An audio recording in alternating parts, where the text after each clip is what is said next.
One, 2, 3, 4, 5, 6, 7, 8, 9, and number 10. I thought like they were. Oh, yeah. 1, 2, 3, 4, 5, 6. I gave you a mic check during the last show. I don't see why I should have to do it during this show. Each one of my words is precious. And that's why I conserve them.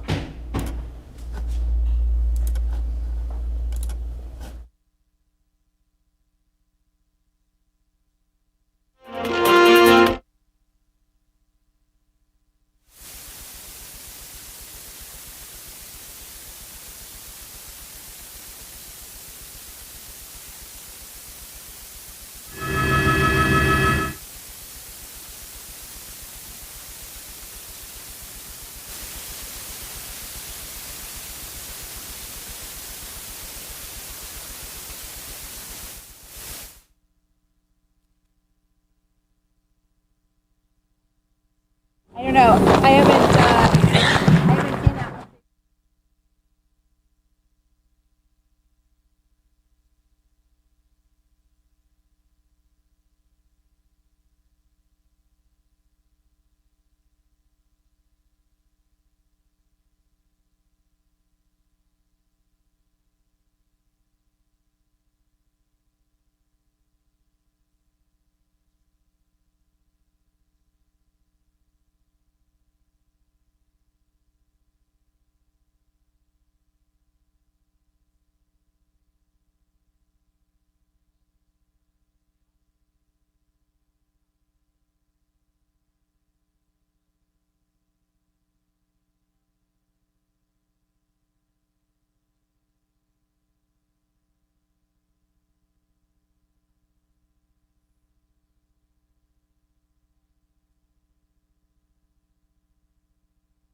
This is NBC Palm Springs. Good evening. Thank you for joining us tonight. I'm Gino Lamont. And I'm Sarah Sanchez. Today marks 6 months since the World Health Organization declared the coronavirus outbreak a public health emergency of international concern. Now the U.S. is averaging nearly 1,000 COVID deaths every day. And the federal government is reporting the worst economic contraction in recorded history. The economy shrunk by more than a third, and more than 30 million Americans now are collecting some form of unemployment. More on those stories in a moment, but first, a violent morning across the valley, multiple departments reporting overnight shootings. And in Palm Springs, a dramatic police chase ends in a neighbor's front yard. Olivia Sandusky is live at the crash site with a recap of what happened. Olivia. Sarah, a vehicle that was reported stolen in Rancho Mirage was found here in Palm Springs after barreling through this home's front and back gate. Thankfully, that homeowner not there at the time, so no injuries to report. But it was the beginning of a string of crimes that took place across the Coachella Valley. There was a gate that was over there before, which is now over there. Ryan Lederman was watching TV in his home Wednesday night when he heard a strange noise. It was just a really loud impact. And then shortly thereafter, we saw the lights from the sirens. The driver of a stolen vehicle led police down Desert Way in Palm Springs before the car crashed through a residential gate and flipped onto a driveway. We went out to see what was going on, and the cops told us to just get inside the house. And we had no information for quite a while. Police say the driver ran from the vehicle, and while officers searched by helicopter, they've been unable to locate the suspect. Now they're asking neighbors for any helpful information.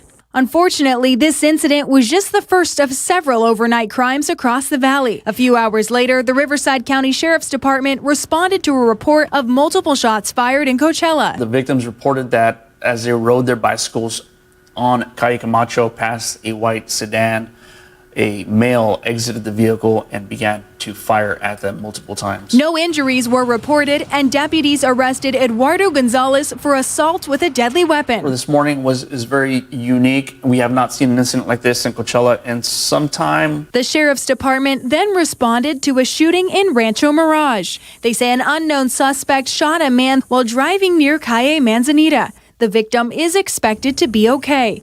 But that wasn't the end of the long list of crimes for the morning. Desert Hot Springs police also shut down West Drive between 1st and 2nd Street for a shooting. They say that investigation is ongoing. Now, the Riverside County Sheriff's Department hasn't named any connections between those crimes that took place overnight, but they are asking anyone with information to come forward. Reporting live from NBC Palm Springs, I'm Olivia Sandusky. All right, thank you, Olivia. A group of healthcare workers gathered at Desert Regional Medical Center and John F. Kennedy Memorial Hospital. Now, we're told they were holding an informational picketing event. These workers are part of the Service Employees International Union. They claim certified nursing assistants have no protection and are now being required to care for as many as 38 patients during a shift, which would put their own health at risk. We tried to talk to some of the people on the site, but they are not allowed to talk to our cameras and instead wore tape over their mouths to symbolize that they have been silenced. Well, all districts will begin the school year online here in the desert. Coachella Valley Unified School District still has teachers holding virtual lessons on campus, but some teachers say if we're going to be in a classroom by ourselves, why not do it from home? Kitty Alvarado explains. Well, that's right. Teachers we spoke with, both on and off camera, say this will put teachers and their families at risk when they can do the exact same job from the safety of their homes. Alexis Harding is a third grade school teacher. She loves her job and students. The pandemic has transformed the hands-on job into one done on a computer screen. While she misses the human connection, I miss my students. Harding is adjusting to the virtual classroom. She spent countless hours building an online classroom that's interactive and fun for her students. Projects and links that would be helpful for them. But with school just a couple weeks away, the Coachella Valley Unified School District, where she works, is requiring teachers to go back to school and teach the virtual classes from classrooms, something she and many other teachers say should be a choice. The key to getting back to school as quickly as possible is to stop the spread of the virus, and staying at home is one of the best things that we can do. Carissa Carrera, president of the Teachers Union, says while they may be isolated in classrooms, they still have to share common areas like restrooms, leaving them exposed to a virus that can be deadly. You're asking them to choose basically between going to school at the site for no reason or staying home and protecting their loved ones. She says some of the teachers the district is asking to teach on site have already lost loved ones to the virus. And they've seen it firsthand, and they're terrified. Carrera says the district feels this is about accountability, but she says other districts in the valley, like Palm Springs Unified, are allowing this choice because they support their teachers and understand that technology makes it even easier to check up on them. It doesn't change the ability to hold teachers accountable to do their jobs. Dr. Maria Gandera, the superintendent of CVUSD, tells us they cannot comment during negotiations, but can say the district's priority is in ensuring the safety of their employees as they provide rigorous instruction to their students. Carrera and Harding say the district should trust and support their teachers during a time of loss and hardship for everyone. The bottom line is that our district needs to show that we can be treated like professionals. It's hurtful and frustrating that I'm not trusted to do my job that I care so deeply about. The teachers union and district will meet tomorrow for negotiations. Carrera says if the teachers aren't given a choice, many will retire or take a leave of absence, which is allowed under the new laws passed during this pandemic, or they may have to take up a vote and strike. We will keep you posted on this decision. I'm Kitty Alvarado. All right, thank you, Kitty. A brush fire in the Los Angeles area burns 240 acres. Fire officials say it started in a remote area near Azusa. It's called the Dam Fire. 100 firefighters and 2 helicopters are working to contain it. Evacuations have now been ordered for areas north of Morris Dam. And a car sparks a brush fire along the 60 freeway between Beaumont and Moreno Valley, the area known as the Badlands. The fire broke out just before 1 this afternoon and quickly grew to about 100 acres.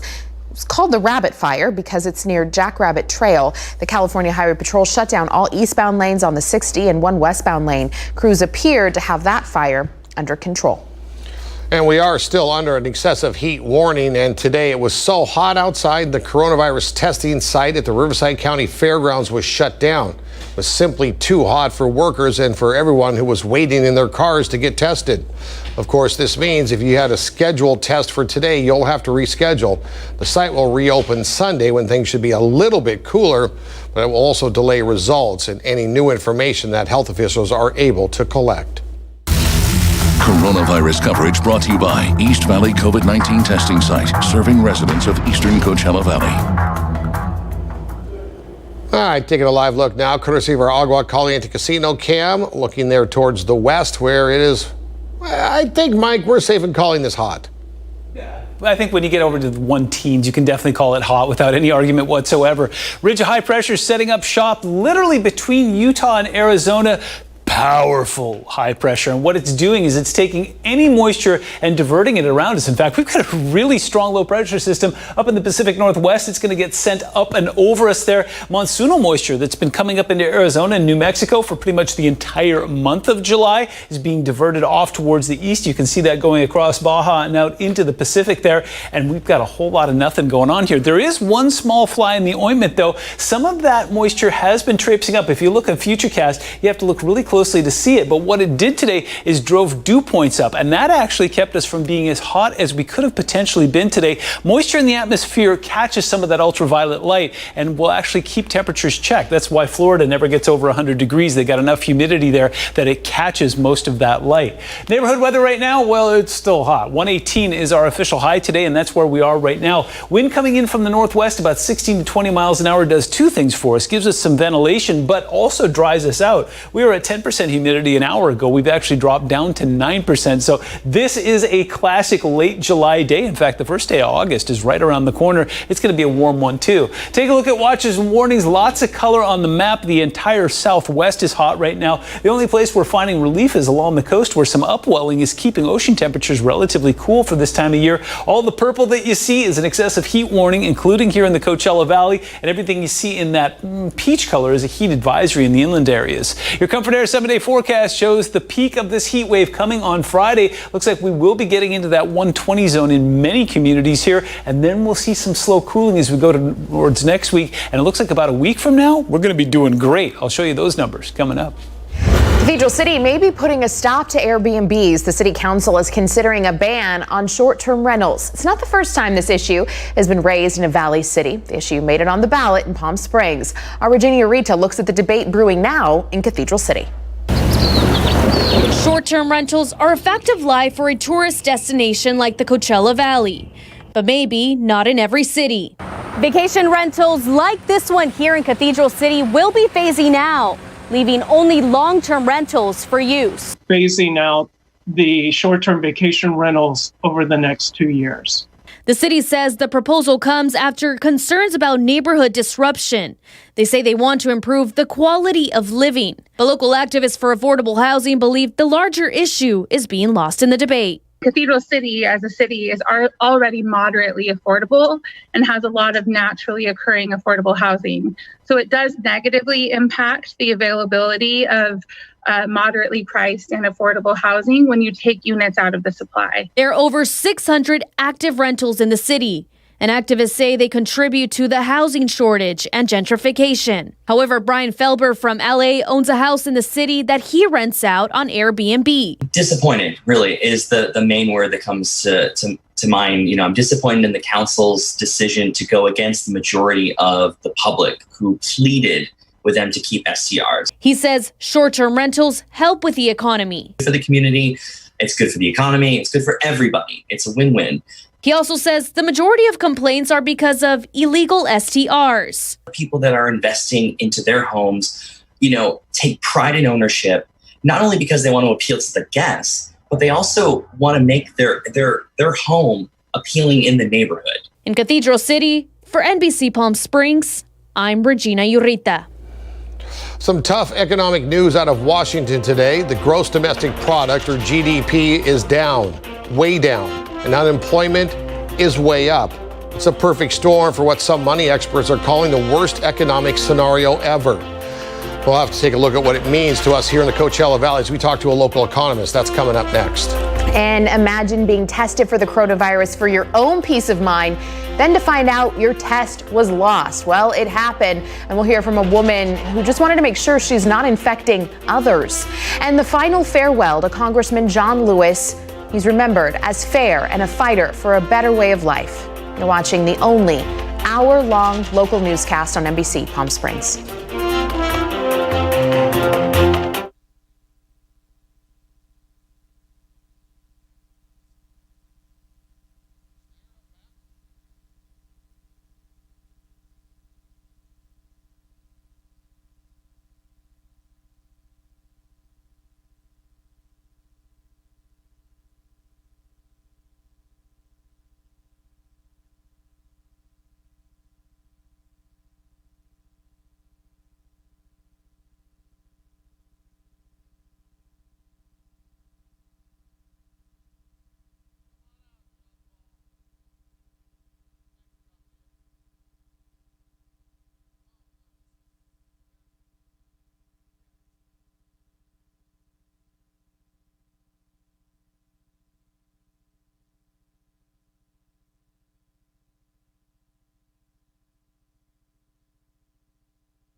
The U.S. economy experiences its worst drop on record. The broadest measure of our economy is the gross domestic product, and it fell by 33% in the second quarter of 2020.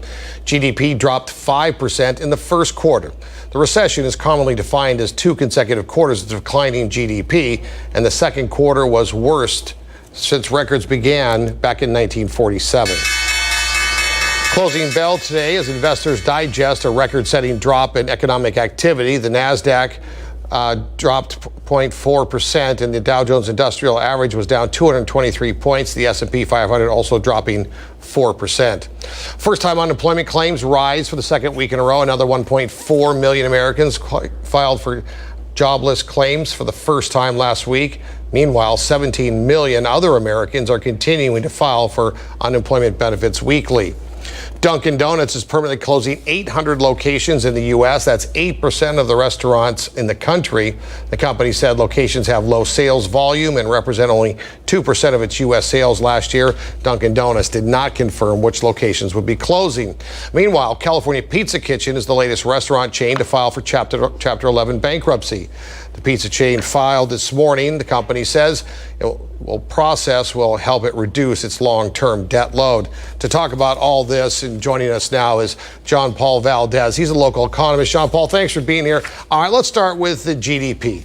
For those of us that don't live by numbers in stock market, what does that mean? And frankly, why should I care about that? Exactly. I think it's important for, not just financial people, but just for everyday people that have a job and wonder, what does that mean to me? Realize that when you're talking about the GDP, you could think of it as if the United States were a store like a 7-Eleven or whatever, and we're having a 33% contraction for the quarter. What that means is that 7-Eleven has done 1/3 less business this quarter than it did the quarter prior. And when you're doing 1/3 less business than you normally do, well, that is a very serious contraction. We normally associate that not with a recovery, but rather with a recession or a depression. And that's a very, very large move, so it's important and considerable.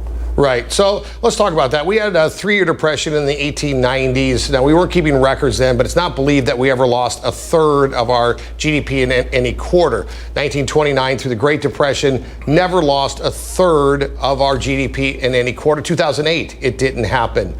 How significant, or frankly, how frightening is it that it's happening now during this pandemic? Well, what we really want to observe, of course, is the economy over a period of time. So each quarter we're going to look at this. Last time it was, I believe, 8% contraction. This time 33%. That's definitely worrisome. People talk about a V-shaped recovery or a U-shaped recovery, a W-shaped recovery. That's the shape of the graph. And when they say a V-shaped, they mean that it falls very quickly but then rises very quickly. So that is now very much in doubt because COVID happens to be expanding out in the society, and it doesn't look like that's going to help businesses open quicker. So it is problematic.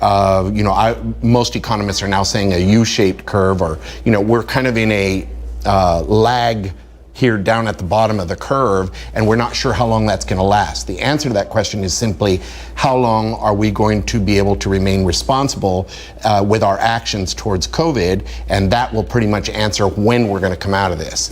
So it largely depends on the behavior of the population and is very dependent on what is happening with COVID, which is a leading indicator of the economy. Right. Well, one of the things that's certainly happening with COVID is right now, unemployment benefits, or at least the bonus that unemployed Americans were getting, runs out tomorrow. What kind of impact will that have on the economy if no new money is given to those who are currently on unemployment, which some are estimating between 30 and 40 million Americans? Yes. Okay. So if they don't make a decision, the Congress and the president, and sign all that into shape by August 7th, I believe, then the recesses and so forth would mean that no economic aid would get back out into the society prior to the election. Therefore, I believe, as an economist, I could say they probably will come to some agreement prior to that date. It would be nice if they could agree by tomorrow, for example, but certainly by the end of next week, we should have some news. The president has said, and I would say that any politician of either political party is only going to be too happy to tell Americans that they will in fact receive money that's going to keep them alive as we wait for this 3 or 4 month next GDP number until we can see how COVID is doing at that time. So I believe the president said that he was now suddenly in favor of the additional $600 a week.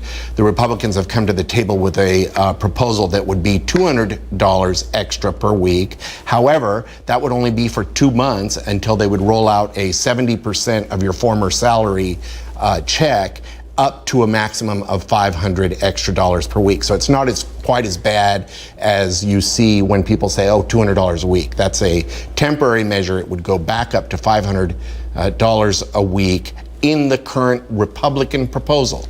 Now the president has said $600. I'm sure he's eager to sign his name to another letter in everybody's post office box or mailbox that says that he's sending money out prior to the election. That's not going to hurt him. So I'm seeing a lot of pressure towards the Democratic position, which is to continue the current aid. Right. Let me ask you this one more quick question. $3 trillion bailout before, another couple of trillion. Now we're talking about another trillion or more. At what point do we start to worry about the debt, which is now some $6 trillion higher than it was in 2016? Well, we should have started worrying about the debt about $6 trillion ago. And now we're going to add 1, 2, or 3 trillion more. The economy is in a dive. So the low interest rates and the money that they're pumping out into the society is a support structure for the economy, while actually the store is doing a third less business than it has been doing. So we are propping up the economy with a series of measures that are in the stimulus package, and that costs money. So we're borrowing against the future, hoping that we can eventually get this solved. It becomes very important to see what people's behaviors really are in the next 2 or 3 months vis-a-vis COVID, because if we are able to pull out of that, we will start to see more of a V-shaped curve.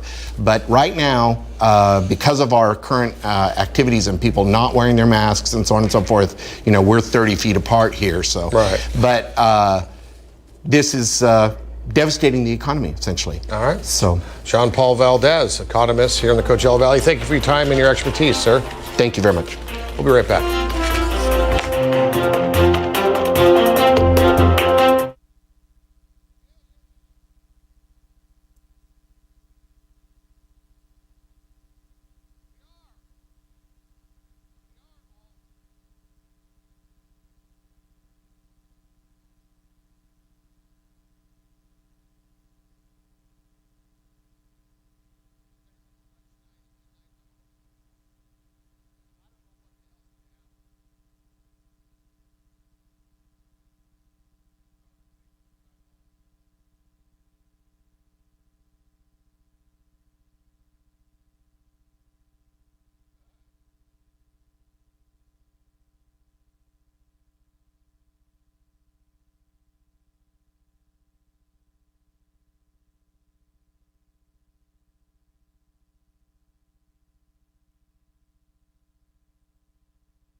Welcome back, bringing you in with a gorgeous live look courtesy of our Walter Clark 111 cam.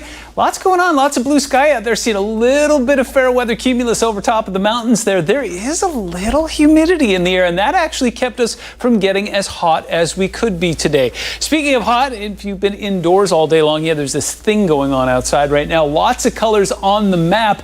Excessive heat warning is the big story here in the Coachella Valley. Went into effect earlier today. Will stay there all day Friday and all day Saturday. 9 p.m. Saturday night is when it's set to expire. And then the new addition here are heat advisories that are all up and down the coast. In fact, the immediate coast is the only place where you're going to find some relief over the next 72 hours. In fact, there's been some upwelling. The ocean temperatures are cool, so they've been having some issues with that cloud deck staying right near the coast through most of the day, but with temperatures staying in the 60s and 70s there, not a bad trade-off. All of this stretches off towards the east as well and will stay in place all the way through the weekend out towards Arizona. Reason being, we hit 118 today, 1 degree shy of the record, and you may have noticed the overnights really popped up. We were in the 70s yesterday. We did not accomplish that today. So as we go over the next couple of days, Palm Springs and Thermal look like we'll be in record territory, but I don't expect that we'll break any records, especially down towards Thermal, where dew points have been running a little bit on the high side. If you weren't with us yesterday, well, here are the all-time highs. The hottest it's ever been officially in Palm Springs is 123 degrees. We've actually done that 4 times. Thermal is our hot spot in the Coachella Valley. It's been hit 126 a couple of times. In fact, 40 years apart, and it's been 124 and 125 a couple of times there. So yeah, there's that. Hottest ever worldwide, 131.4 in Death Valley. It is disputed. There was a dust storm taking place at the time, so some scientists have come along and said, it's superheated some of the elements. We're not buying that. So if that one doesn't stand, the highest official 129.2, it happened in Death Valley in 2013, happened again in Kuwait in 2016. Yikes. Taking a look off with infrared, there is a powerful storm system up in the Pacific Northwest that will gently nudge that high pressure off towards the east, but it's going to take a couple days for that to happen. If you're doing the evaporative cooler thing, no worries there. We'll keep dew points in the 40s and the 30s. That should keep you running just fine. 117 right now in Palm Springs, 118 in Havasu. That's our hot spot. And then, as I mentioned earlier, some gorgeous 70s along the coast. 100 in the Yucca Valley, 113 in Thousand Palms, 109 is your number out towards 29 Palms, 79 in Big Bear. Look at that, 94 in Idlewild. As we go through the rest of the night, it's going to be very slow to cool. That starts us off in the 80s again tomorrow. And then here comes the hot day. 120 and 121 in many communities here in the Coachella Valley. 109 in Joshua Tree, 84 in Big Bear, and 109 in Cabazon. Saturday's going to be a hot one as well. And then we will see some gentle relief as we go into the first days of August. But some real relief shows up next Wednesday. We'll be back to average on Thursday.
Despite the deep loss to the nation, the final farewell to Congressman John Lewis was uplifting in song.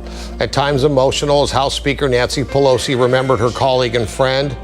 And the four surviving former presidents, only Jimmy Carter was unable to attend at 95 years of age. He sent a letter that was read at the funeral. Sitting President Donald Trump chose not to attend. NBC's Chris Pallone has tonight's story. The toll of church bells for Congressman John Lewis. More than a funeral, it was a celebration of life and that life's impact on the nation. Here lies a true American patriot who risked his life and limb for the hope and the promise of democracy.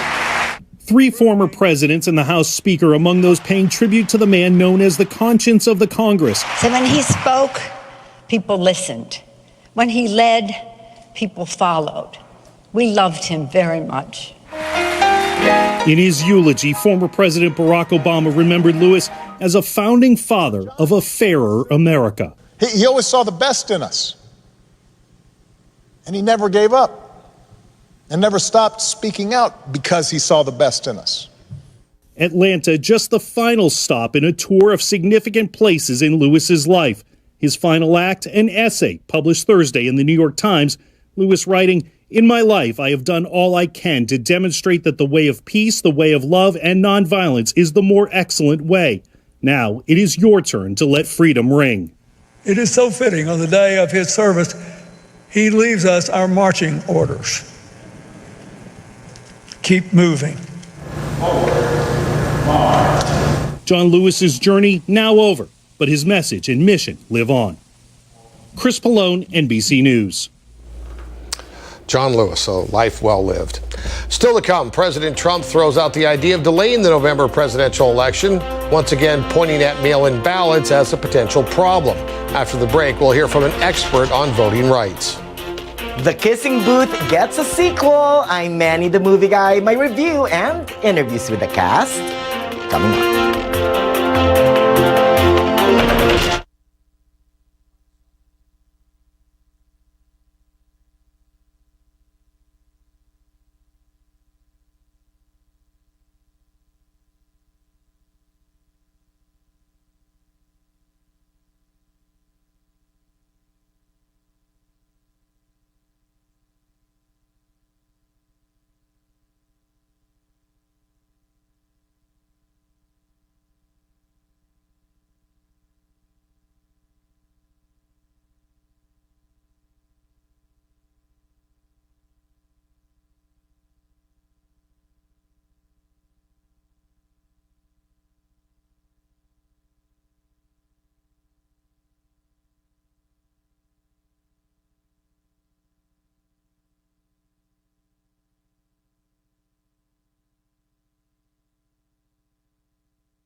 President Trump today tweeting that mail-in balloting is rife with fraud, suggesting the election be delayed. Yet the president has no authority to change the date of the election. And mail-in ballot fraud is not a widespread problem in the U.S. The Constitution gives Congress the power to change election day. Almost immediately, lawmakers from both parties said there was no likelihood of delaying the election. Yeah, just last month, we spoke with Jonathan Metha-Stein. He's the executive director for California Common Cause. The organization is focused on voting rights, and we asked him about the prevalence of voter fraud in mail-in voting. Here's a portion of that conversation. California has offered vote by mail to all voters who want it since 2002. There has been no notable vote by mail fraud. Several states, including a number of West Coast states, already mail a vote by mail ballot to every voter. None of them have had fraud scandals since the introduction of vote by mail for everyone. One national investigation of vote by mail from 2000 to 2012 found 491 cases of mail vote fraud, which might sound like a lot until you realize that over that time period, billions of votes were cast by mail successfully. So the rate of fraud is infinitesimal, a fraction of a fraction of a fraction of 1%. And it's something we've embraced here in California.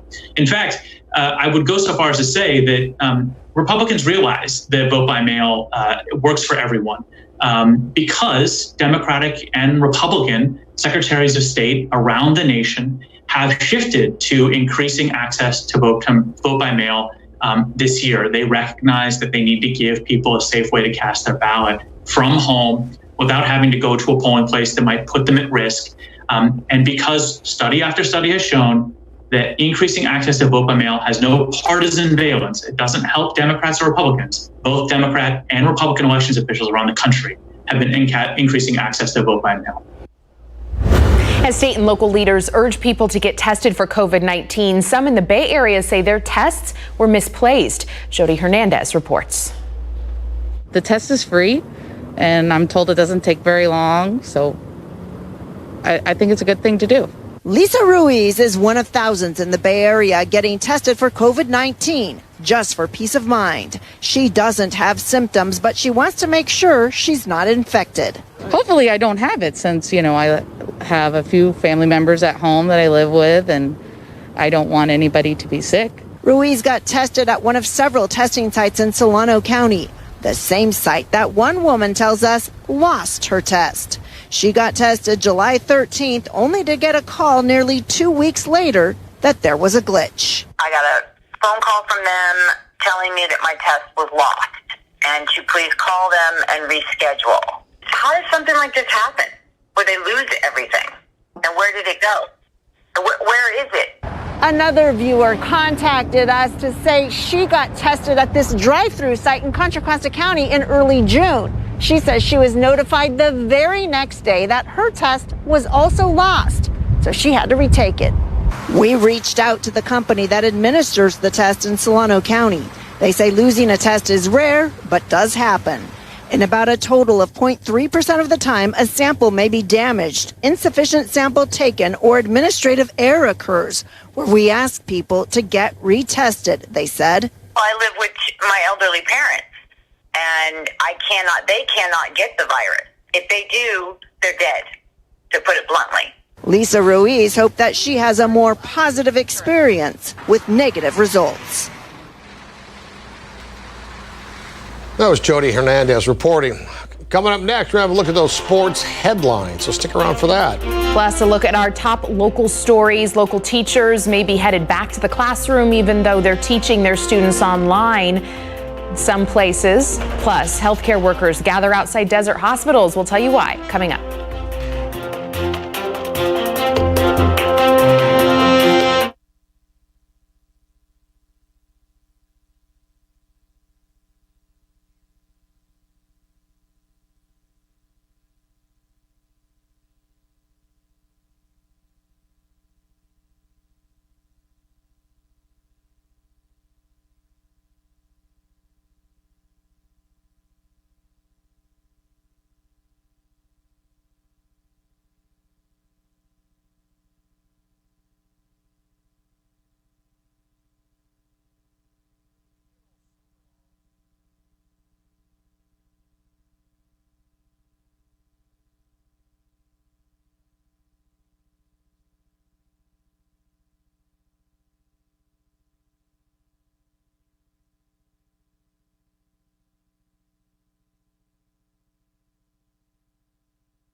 All right, time for a check on your sports headlines. The NBA is back tonight. And at this point, it's a mad dash to the finish line. The playoffs will open in less than a month, and the finals will tip off some 6 weeks after that. The LA Clippers will take on the LA Lakers tonight, and the Pelicans and the Jazz are also underway as we speak. Meanwhile, umpire Joe West left today's game between the Nationals and the Blue Jays after getting hit in the head with a bat. Here's what happened. It was the bottom of the first. Bo Bichette's bat flew out of his hands during a swing. Yep, and clocked old Joe West right there on the side of the head. West was tended at 2 on the field for a few minutes before deciding to go ahead and call it a day. Walked off the field. You can see he got popped pretty good there. The Dodgers beat the cheating Astros last night to sweep the series there in Houston. Tonight they face off against the Diamondbacks, where we hope to sweep there as well. Did I mention that the Astros are cheaters? Just saying. Mike's standing by the big green wall. He doesn't cheat, do you, Mike? What exactly are you trying to say there, Gina? That somehow the Astros cheated? And stole a World Series. Yes, I am. Okay. Don't sugarcoat it. Take a look at some beautiful blue skies out there and some very hot temperatures. In fact, tomorrow gets even hotter, but cooler weather's on the way. I'll give you the details when we come back.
They're playing my song. Welcome back. Here is a live look courtesy of our Walter Clark 111 cam. Lots of blue sky out there, and then just a little bit of a wrinkle in the ointment today. You've seen some fair weather cumulus sitting out over top of the Little San Bernardinos there.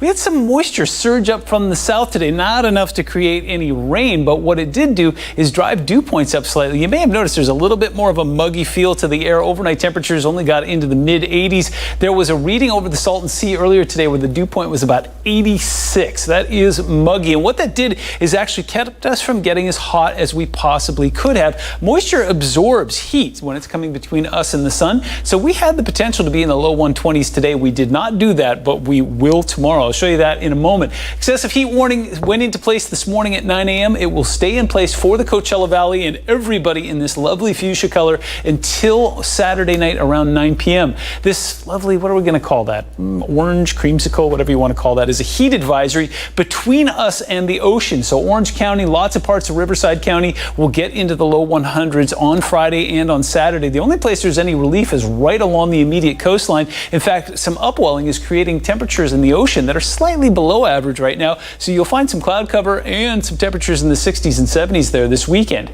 You will not find them here. 118 is what we did today. 119 is the 30-year average for 119 is the record for today's date. 107 is the 30-year average for this time of year. 84 in the overnights. compared to the 78 that's the 30-year average, and 61's the record for this time of year. Speaking of records, we will get into that range tomorrow. 120 is what I'm forecasting for Palm Springs, still 3 degrees below the record. Looks like we'll do something similar tomorrow as well. Then in thermal, we'll see some temperatures that'll get up to about 119 on Friday, 117 on Saturday, so in record territory, but doesn't look like we'll break them. Big picture is showing a massive low pressure system off the west coast. Look, it's just kind of being held there stationary by the strength of this high pressure, but will eventually nudge it a little bit further off towards the east. That will take our temperatures down early next week and then give us some very welcome relief next week. Meanwhile, no monsoonal moisture. One thing we are keeping an eye on is this tropical storm that looks like it has the potential to develop into a Category 1 hurricane and then skirt the Florida coast. Now, same with people in Florida. Category 1 isn't that big of a deal for them. There will be some wind and some rain and possibly some evacuations, but it's kind of the same as when we get into the 1-teens. It's a story, it's not a big story. 79 tomorrow in Toronto, 91 Miami, 115 in Phoenix, and 80 in Vancouver, 81 tomorrow in Seattle. We're going to be 117 here currently, 74 in LA, 74 in San Diego. 113 is your number in Thousand Palms right now, 98 in the Yucca Valley, 79 in Big Bear, and you know it's hot when it's 92 in Idlewild. Wind coming thankfully from the northwest. Will continue to do that through the rest of the night. Looks like we'll see dew points and relative humidity. Very comfortable if you're running your evaporative cooler. We don't get into the 90s until after midnight tonight. We start warm tomorrow. We get hot tomorrow afternoon. 120 and 121 will be a very popular number across the Coachella Valley, and then some cooling will move in for the first days of August. We'll go back to the 1-teens, and then we could be getting ourselves closer to average by the middle of next week.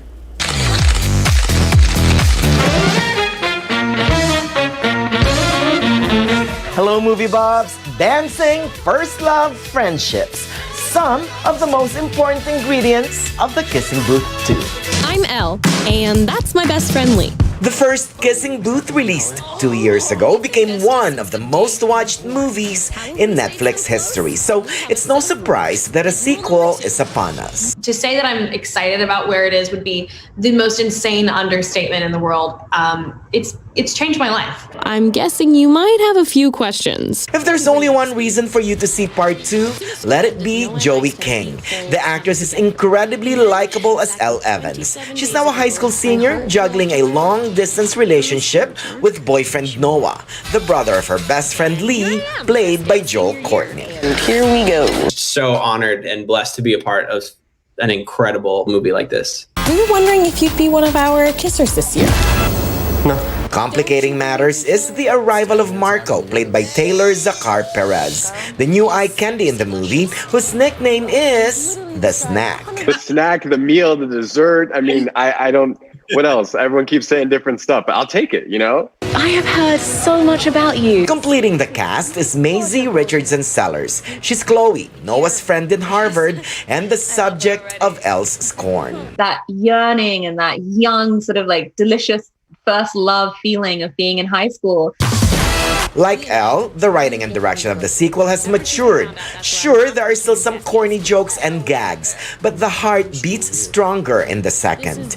Even the cast agrees when I say... I hate to be partial though, but I actually love the sequel better because I think... You do! And the fans agree as well. As of this writing, The Kissing Booth 2 is on track to rival the numbers of the first, and a third film is on its way. Maybe it's the romantic story, or perhaps the eye-popping dance revolution numbers. I feel like you've done this before. You know, it's like step accuracy and choreography. I mean, I need to see some videos of you.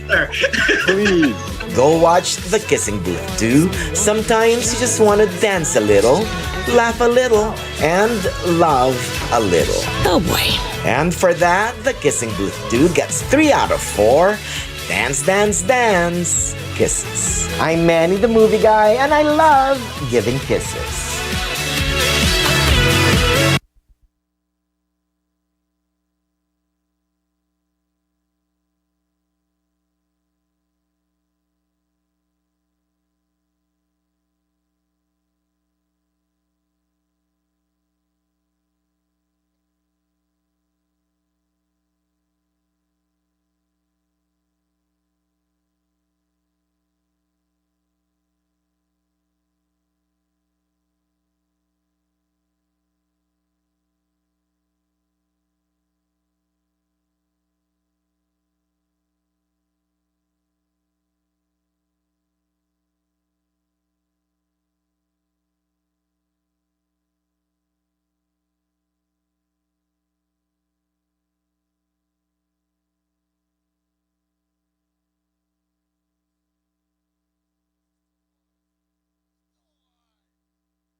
Well, it was a violent night across the Coachella Valley as multiple departments reported crimes. In Palm Springs, the driver of a stolen car led police on a chase down Desert Way. That car eventually crashed through the side gate of a home. The driver did escape, but neighbors described the scene overnight as intense. We went out to see what was going on, and the cops told us to just get inside the house. And we had no information for quite a while. Now, after the pursuit, there were shootings reported in Coachella, Desert Hot Springs, and Rancho Mirage. Many of the investigations are still ongoing, but police are asking for anyone with any information on these 3 shootings to please come forward. All local districts will begin the school year online this year, but Coachella Valley Unified School District still requires teachers hold their virtual lessons on campus. But some teachers still want to have the option to work from home. The Coachella Valley Teachers Association says not giving the teachers this choice will be putting many at risk when they could be doing the same job from home. The superintendent of CVUSD tells us they cannot comment during negotiations, but says the district's priority is ensuring the safety of all employees. Congratulations, you're now members of the 113th Guardian. In 2013, Dr. Raul Ruiz was elected to represent our 36th congressional district in the United States Congress. The UCLA and Harvard-educated physician was born in Mexico and moved to our valley, graduating Coachella Valley High School with dreams of serving his community. He became an ER doctor at Eisenhower Medical Center before turning to politics. And now, during the current pandemic, he is in great demand for his expertise in both fields. But we wanted to hear how he is coping personally during this uncertain time. How is he managing? He's a man of great faith and devotion to his beloved wife and young twin daughters, and they are his silver linings. You are such an important part of what makes our valley work, I think. Your heart, your spirit, your commitment to our valley. But like all of us, even if you're a doctor, even if you're a politician, we all have silver linings during this uncertain time. It's challenging for all of us. And as I watch your example, I realize that I think it would be great inspiration for your constituents, for all of us who look to you for leadership and guidance and inspiration. So share with us, if you will, some of what you have found to be a silver lining in all of this. Well, let me first start by saying that in times of trouble, in times of hardship, of which I have had plenty in my life, I draw strength from a very powerful source with humility and with reverence. And that is my faith in God and his son Jesus. One of the things that I focused on was to read the Psalms from Psalms 1 to 150 and really meditate upon them in my early mornings before my daughters wake up, before my wife wakes up, and I get my cup of coffee and I sit outside and I read the Psalms. I listen to them on my little Bible app, and then I really meditate. The second silver lining is to focus on relationships. What really matters are the relationships that you have.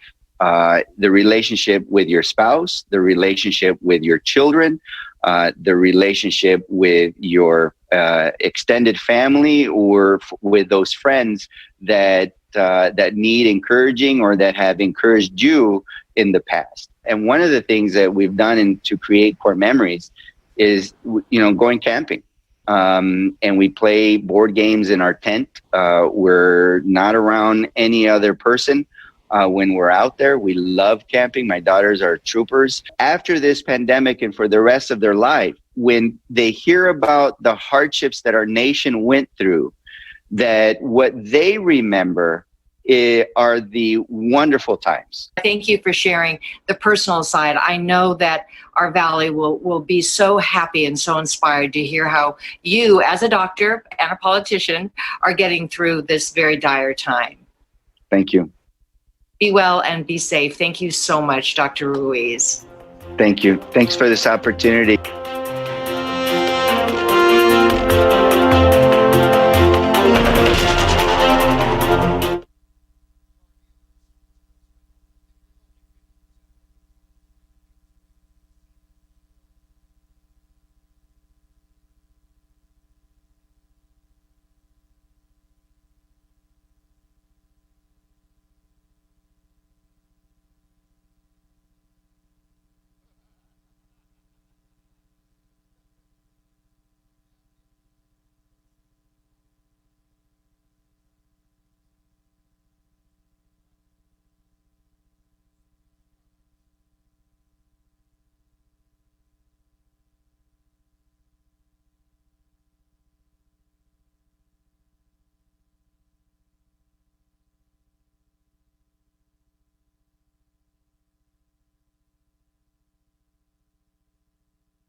brighter side of the news is brought to you by Holland RV, located off the I-10 at Washington. A 99-year-old Riverside woman is now in the record books as the world's oldest flight instructor and pilot.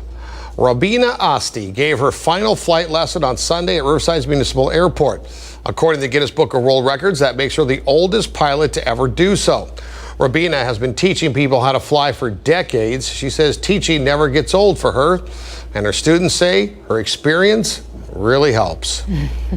Good for her. Yeah. All right, so we got the QR code. If you missed any of this show or you want to see Jean Paul again, scan this with your phone, and then it'll send you to all these sites that you see below us, all places you can get all or portions of our show, any of the stories that you like that you might want to rewatch or get more information on. Just head to these sites and you can find it all there. That's going to do it for us. For Mike Everett and Sarah Sanchez, we thank you for joining us. We'll see you back here tonight at 11.